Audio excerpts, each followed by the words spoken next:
Bismillahirrahmanirrahim. Assalamualaikum warahmatullahi wabarakatuh. Waalaikumsalam warahmatullahi wabarakatuh. Pada pertemuan kali ini kita akan membahas materi tentang bagaimana cara menentukan desain atau rancangan penelitian. Nah, perhatikan bagan ini. Ini adalah bagan atau diagram langkah-langkah penelitian di mana pada pertemuan kali ini kita akan fokus kepada menentukan desain penelitian. Sebelum kita melakukan penelitian lapangan, maka hal yang harus kita lakukan terlebih dahulu adalah menyusun sebuah rancangan penelitian. Kita harus menyusun sebuah desain penelitian. Seorang peneliti menggunakan riset desain sebagai pedoman yang menuntun peneliti dalam melaksanakan tiap-tiap penelitian. Ya. Nah, dalam melakukan sebuah penelitian, guys, maka seorang peneliti tentu memiliki paradigma atau pola pikir penelitian yang menjelaskan bagaimana cara pandang kita sebagai peneliti terhadap fakta-fakta kehidupan sosial dan perlakuan peneliti terhadap ilmu atau teori tertentu. Nah, paradigma penelitian juga menjelaskan bagaimana peneliti memahami suatu masalah serta apa saja kriteria pengujian sebagai landasan untuk menjawab permasalahan dalam sebuah penelitian. Maka tentunya sebelum kita melakukan penelitian lapangan di suatu tempat, maka kita harus mempersiapkan dulu atau menyiapkan dulu rancangan penelitian. Nah, dalam melakukan penelitian, terlebih lagi untuk penelitian kuantitatif, nah, mayoritas siswa kita melakukan penelitian kuantitatif ya. Salah satu langkah yang penting adalah membuat desain penelitian, membuat rancangan penelitian. Nah, desain penelitian pada hakikatnya merupakan suatu strategi untuk mencapai tujuan penelitian yang telah ditetapkan dan berperan sebagai pedoman atau penuntun kita sebagai peneliti pada seluruh proses penelitian, guys. Nah, hal yang sama juga pernah dinyatakan oleh Ari Kunto. Nah, menurut beliau tahun 2010, desain penelitian bagaikan sebuah peta bagi peneliti yang menuntun serta menentukan arah berlangsungnya proses penelitian secara benar dan tepat sesuai dengan tujuan yang telah ditetapkan. Nah, tanpa desain yang benar, tanpa rancangan yang benar, maka seorang peneliti tidak akan dapat melakukan penelitian dengan baik karena yang bersangkutan tidak memiliki pedoman arah yang jelas. Jadi benar sekali bahwa kita harus menyusun desain atau rancangan penelitian yang benar, yang tepat, agar nantinya kita akan menemukan arah atau pedoman yang jelas juga dalam melakukan proses penelitian di lapangan. Nah, kemudian menurut Soekardi, ya, yang membahas tentang desain penelitian berdasarkan definisi secara luas dan sempit. Nah, kalau secara luas, menurut Soekardi, desain adalah semua proses yang diperlukan dalam perencanaan dan pelaksanaan penelitian. Nah, dalam konteks ini, komponen desain dapat mencakup semua struktur penelitian yang diawali sejak ditemukannya ide sampai diperoleh hasil penelitian.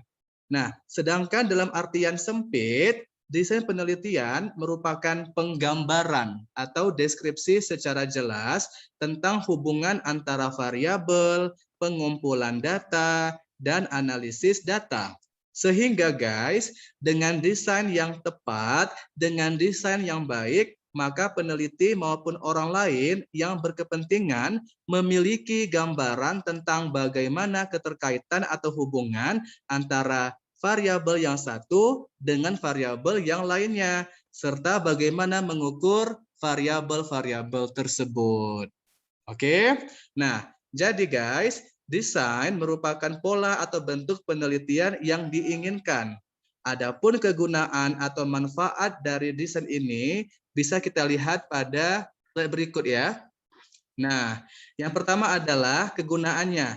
Desain memberikan pegangan atau pedoman yang lebih jelas kepada peneliti dalam melakukan penelitiannya. Nah, misalnya guys, apabila kita ingin membuat sebuah baju, maka kita perlu dulu membuat desainnya, membuat bentuknya, apalagi ukurannya, bahannya apa, biaya yang dibutuhkan berapa, tenaga kerjanya, lamanya, dan sebagainya. Ya, jadi kalau kita ingin membuat sebuah baju misalnya, maka kita mesti mempertimbangkan segala aspek, aspek bentuk, ukuran, bahan, biaya, dan sebagainya. Ya kan? Nah, tanpa desain, maka pekerjaan tidak akan dapat dilakukan secara efektif dan efisien. Nah, demikian pula dalam mengerjakan penelitian, suatu desain atau rancangan merupakan persyaratan mutlak agar kita dapat meramalkan kegiatan apa saja yang akan kita lakukan dalam penelitian tersebut.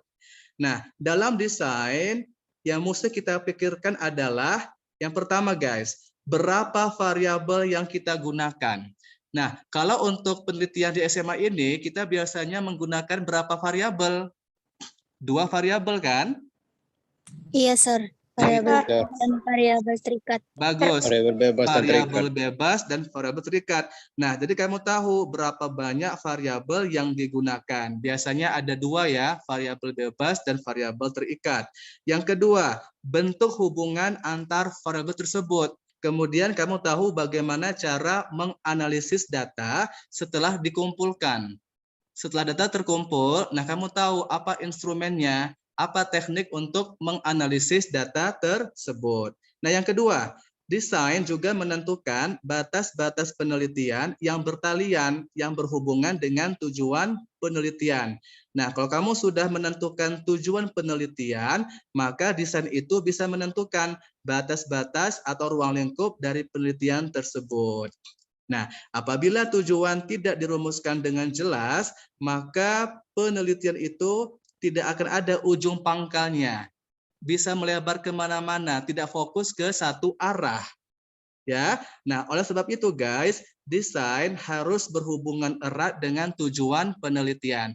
Oke, nah dengan tujuan yang jelas, dapat pula disusun suatu desain yang menentukan batas-batas penelitian yang tegas, sehingga peneliti dapat memusatkan perhatian dan usahanya ke arah tujuan yang nyata secara lebih efektif.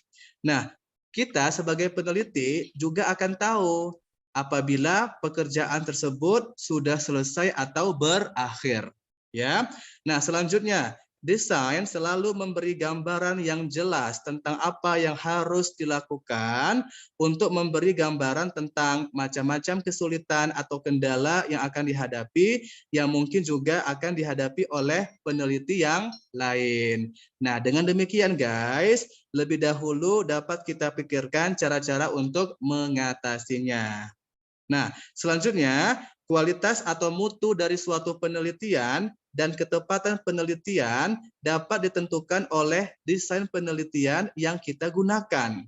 Nah, oleh sebab itu, desain yang dipergunakan dalam penelitian harus desain yang tepat, harus desain yang sesuai. Nah, suatu desain yang berkualitas itu harus memiliki 2 persyaratan. Yang pertama, dapat dipakai untuk menguji hipotesis, ya khususnya untuk penelitian kuantitatif analitik. Yang kedua adalah dapat mengendalikan atau mengontrol suatu variabel.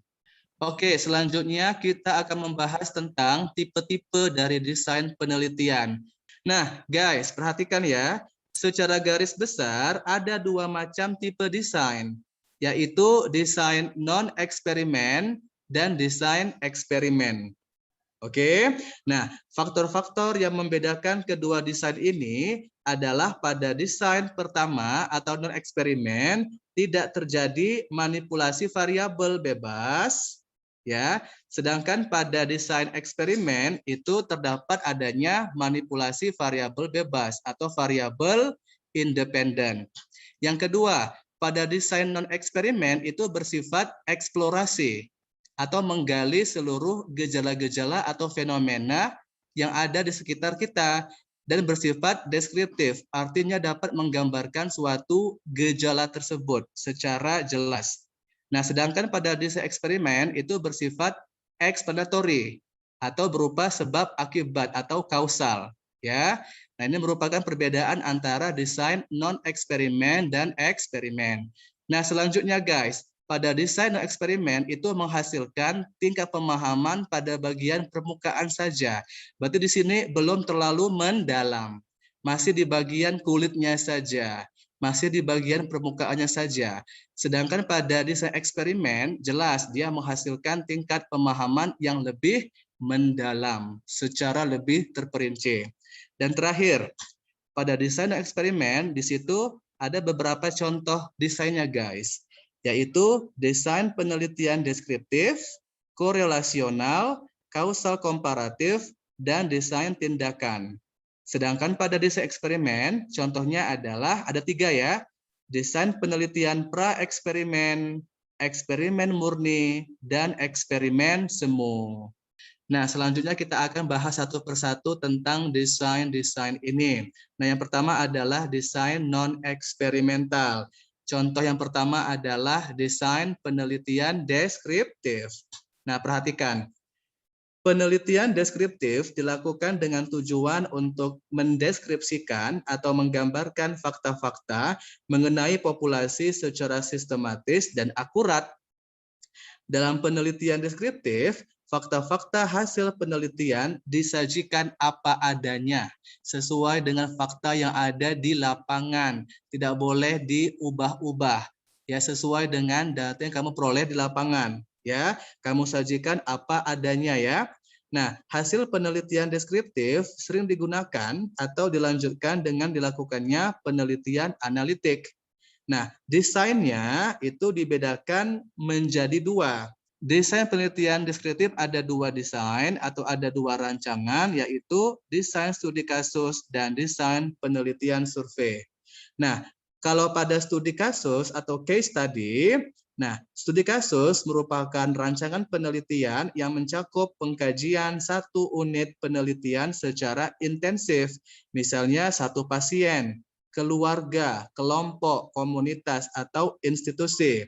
Dengan ciri-ciri adalah subjeknya diteliti sedikit, ya, tetapi aspek yang diteliti banyak. Nah, sedangkan pada desain penelitian survei, nah ini merupakan suatu desain penelitian yang digunakan untuk menyediakan informasi yang berhubungan dengan prevalensi, distribusi, dan hubungan antar variabel dalam suatu populasi dengan ciri-ciri yaitu subjek yang diteliti banyak atau sangat banyak, namun aspeknya terbatas. Berarti kebalikan dari studi kasus. Kalau pada studi kasus, subjeknya sedikit, tetapi aspek yang diteliti banyak. Sedangkan pada survei, subjeknya banyak, tetapi aspeknya sedikit atau sangat terbatas untuk diteliti. Nah, selanjutnya kita akan membahas tentang desain penelitian korelasional. Tujuan penelitian korelasional ini adalah untuk mendeteksi sejauh mana variasi-variasi pada suatu faktor berkaitan dengan variasi-variasi pada satu atau lebih faktor lain berdasarkan koefisien korelasi. Nah, hubungan korelasi mengacu pada kecenderungan bahwa variasi suatu variabel diikuti oleh variasi variabel yang lain. Dan dengan demikian, dalam rancangan korelasional, peneliti melibatkan paling tidak 2 variabel. Jadi harus ada 2 variabel, 1 variabel bebas dengan 1 variabel terikat. Nah, jika variabel yang kita teliti ada 2, maka masing-masing merupakan variabel bebas dan variabel terikat. Yang kita jelaskan, yang kita bahas tadi, harus ada 1 variabel bebas dan 1 variabel terikat. Nah, namun apabila variabel yang diteliti lebih dari 2 atau misalnya 3, maka 2 atau lebih variabel tersebut dikatakan sebagai variabel bebas atau prediktor, dan 1 variabel lainnya disebut sebagai variabel terikat atau kriterium. Jadi boleh 2 variabel atau lebih dari 2 variabel. Nah, kalau saya zaman kuliah S2 dulu, saya memiliki banyak variabel. Ya, jadi ada variabel bebas, ada variabel terikat, ada variabel moderator, ada juga variabel rancu. Banyak sekali variabelnya, ya. Tapi untuk SMA kamu cukup 2 variabel saja ya, guys.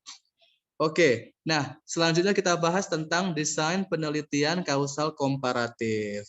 Nah, penelitian kausal komparatif difokuskan untuk membandingkan variabel bebas dari beberapa kelompok subjek yang mendapat pengaruh yang berbeda dari variabel bebas.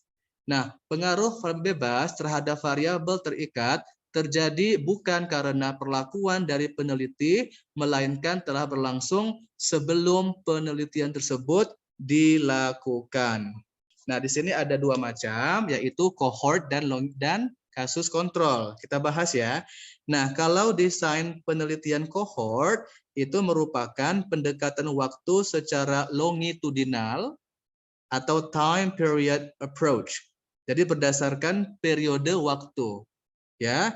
Nah, sehingga riset ini disebut juga dengan penelitian prospektif, di mana kita harus menganalisis variabel bebas terlebih dahulu, baru variabel terikat.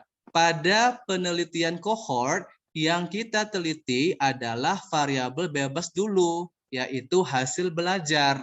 Setelah kita meneliti variabel bebasnya, baru selanjutnya kita teliti variabel terikatnya. Itulah namanya kasus kontrol. Jadi beda antara penelitian cohort sama kasus kontrol. Kalau pada cohort itu kita teliti variabel bebas dulu. Tetapi kalau pada kasus kontrol, yang kita teliti adalah variabel terikat dulu, baru variabel bebas. Ini kebalikannya. Ini biasanya untuk penelitian eksperimen yang memiliki variabel. Kalau untuk penelitian kualitatif itu biasanya tidak menggunakan desain ini. Makanya kita harus menyesuaikan dengan apa sebetulnya tipe penelitian kita. Jadi tidak semuanya menggunakan desain ini, guys. Harus sesuai. Ini kan untuk desain non eksperimen kan, bukan yang eksperimen. Makanya ini jarang digunakan oleh siswa di sini. Kenapa? Karena kita biasanya paling banyak menggunakan desain yang eksperimen. Oke?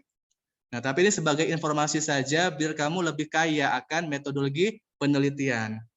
Nah, selanjutnya adalah desain penelitian tindakan. Nah, penelitian tindakan atau action research merupakan penelitian yang bertujuan untuk mengembangkan keterampilan-keterampilan baru atau cara-cara pendekatan yang baru untuk memecahkan masalah dengan cara penerapan langsung di dunia kerja atau langsung ke tempat kerja. Jadi untuk memecahkan masalah langsung kita terapkan di dunia kerja, itulah namanya penelitian tindakan. Nah, tindakan ini guys memiliki beberapa ciri-ciri, yaitu praktis dan langsung relevan untuk situasi aktual dalam dunia kerja, kemudian menyediakan kerangka kerja yang teratur untuk pemecahan masalah, fleksibel dan adaptif, serta memiliki kekurangan dalam hal ketertiban ilmiah. Makanya di sini jarang digunakan oleh para peneliti seperti siswa di sini. Ya, kita jarang menggunakan penelitian tindakan. Kenapa? Karena di sini kekurangannya adalah kurang tertib dalam hal ilmiah. Itu tadi desain non-eksperimen. Nah, sekarang kita akan membahas tentang desain eksperimental. Nah, berdasarkan tingkat pengendalian variabel, desain penelitian eksperimen dapat kita bedakan menjadi 3 kelompok besar, guys, yaitu desain penelitian pra-eksperimental, desain penelitian eksperimen semu atau kuasi eksperimen, dan desain eksperimen sesungguhnya atau true eksperimen. Oke, nah kita bahas satu persatu ya. Nah, yang pertama adalah desain penelitian pra-eksperimental. Ya, di sini ada 3 jenis, yaitu one shot case study, ada one group pretest post-test design, dan ada static group comparison. Oke, nah kita bahas one shot case study. Nah, prosedur desain penelitian one shot case study dapat kita jelaskan sebagai berikut. Sekelompok subjek dikenai perlakuan tertentu sebagai variabel bebas, kemudian dilakukan pengukuran terhadap variabel bebas itu. Jadi hanya fokus kepada satu variabel bebas saja. Itu namanya one shot. Apa itu one? Satu kan? Satu tembakan. Jadi yang diukur hanya variabel bebas saja. Nah, prosedur desain penelitian untuk Ian One Group Pretest Positive Design yang pertama adalah dilakukan pengukuran variabel tergantung dari satu kelompok subjek atau pretest. Kita kasih pretest atau tes awal dulu. Nah, kemudian baru subjek tadi kita beri perlakuan untuk jangka waktu tertentu, misalnya 2 kali pertemuan, 5 kali pertemuan, dan sebagainya. Tergantung si peneliti mau berapa kali dia melakukan perlakuan di kelas tersebut ya, atau di lab tersebut. Nah, selanjutnya maka dilakukan pengukuran ke bagian kedua, yaitu post-test atau tes akhir. Jadi ada tes awal, ada tes akhir. Oke, nah tes akhir ini atau post-test ini itu dilakukan terhadap variabel bebas. Oke, nah selanjutnya hasil pengukuran pretest dibandingkan dengan hasil pengukuran post-test. Jadi setelah hasil pretest dapat, post-test dapat, maka hasilnya akan dibandingkan. Mana yang lebih baik, pretest atau post-test. Oke, nah sedangkan yang bagian ketiga, static group comparison, ini merupakan modifikasi atau gabungan dari desain yang bagian one group pretest post-test design. Berarti ini desain yang sederhana, ini desain yang kompleks, ini yang sangat kompleks. Dari yang kedua ini, pada desain ini terdapat dua kelompok yang dipilih sebagai objek penelitian. Kelompok pertama mendapatkan perlakuan atau treatment, sedangkan kelompok kedua tidak mendapatkan perlakuan, tetapi hanya sebagai kelas kontrol saja. Nah, kelompok kedua ini berfungsi sebagai kelompok pembanding atau pengontrol.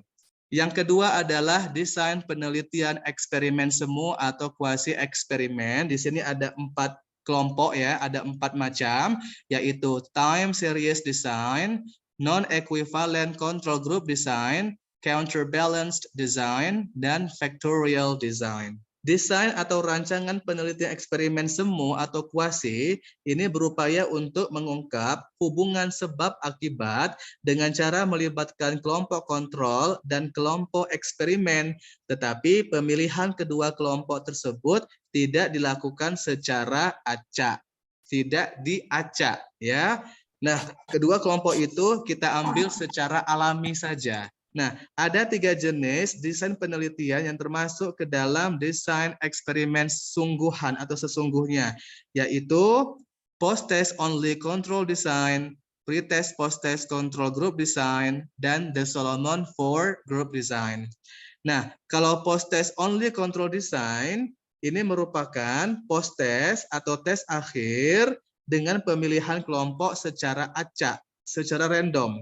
Nah, pada rancangan ini, kelompok eksperimen diberi perlakuan, sedangkan kelompok kontrol tidak diberi perlakuan. Nah, pengukuran hanya diberikan 1 kali saja, yaitu setelah perlakuan diberikan kepada kelompok eksperimen tadi. Hanya sekali saja dikasih perlakuan. Yang kedua, pre-test, post-test, control group design. Berarti di sini ada tes awal, ada tes akhir. Ya kan? Nah, kalau pada kelompok kedua ini, pre-test dan post-test itu dipilih secara acak. Ya, sama seperti ini tadi ya, sama-sama dipilih secara acak atau random. Nah, dalam rancangan ini ada 2 kelompok yang dipilih secara acak. Ada 2 kelompok yang dipilih secara acak. Nah, kelompok pertama diberi perlakuan, disebut sebagai kelompok eksperimen. Dan kelompok kedua tidak diberi perlakuan, disebut dengan kelompok kontrol. Nah, jadi observasi atau pengukuran dilakukan untuk kedua kelompok tersebut, baik sebelum maupun sesudah diberi perlakuan. Paham? Jadi kalau pada yang post-test only, ini hanya dilihat pada bagian post-testnya saja, tetapi pre-testnya tidak diukur. Oke? Sedangkan pada bagian kedua di sini pre-test dan post-testnya sama-sama diukur. dan memiliki dua kelompok yang dipilih secara acak, yaitu eksperimen dan kontrol. Yang terakhir, desain Solomon ya, Solomon four group design. Nah, desain yang merupakan penggabungan dari desain 1 dan 2. Jadi guys, Solomon ini merupakan gabungan antara desain 1 dan 2 ini. Makanya di sini ada 4 kelompok yang dilibatkan dalam penelitian ini, yaitu 2 kelompok eksperimen dan 2 kelompok kontrol. Pada satu pasangan kelompok eksperimen dan kontrol diberi pretest atau tes awal, sedangkan pada pasangan kelompok yang lain tidak diberi pretest. Nah, jadi pada Solomon ini ada 4 kelompok, 2 kontrol, 2 eksperimen, yang dikasih pretest hanya kelompok pertama saja, kelompok eksperimen dan kontrol, sedangkan kelompok yang lain tidak diberikan pretest atau tes awal. Demikianlah presentasi pada pagi hari ini tentang bagaimana cara menentukan desain penelitian. Nah, apabila ada pertanyaan, silakan ditanyakan di grup riset kita. Terima kasih atas perhatiannya. Wassalamualaikum warahmatullahi wabarakatuh. Waalaikumsalam warahmatullahi wabarakatuh.